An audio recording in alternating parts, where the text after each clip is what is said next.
ஓடும் நதி ஒருத்தனுக்கு சொந்தமில்லை அம்மா. இங்கு ஓட்டை கூரை வீட்டுக்காரன் சொந்தமில்லாம் சும்மா.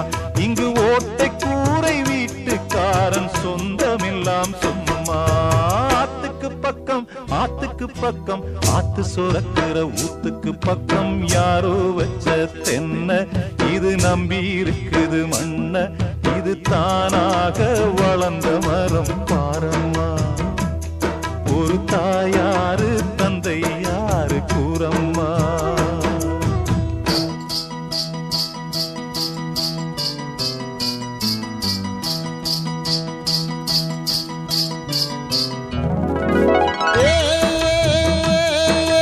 சின்ன மணித்தாள நீ முன்னேறித்தான் போட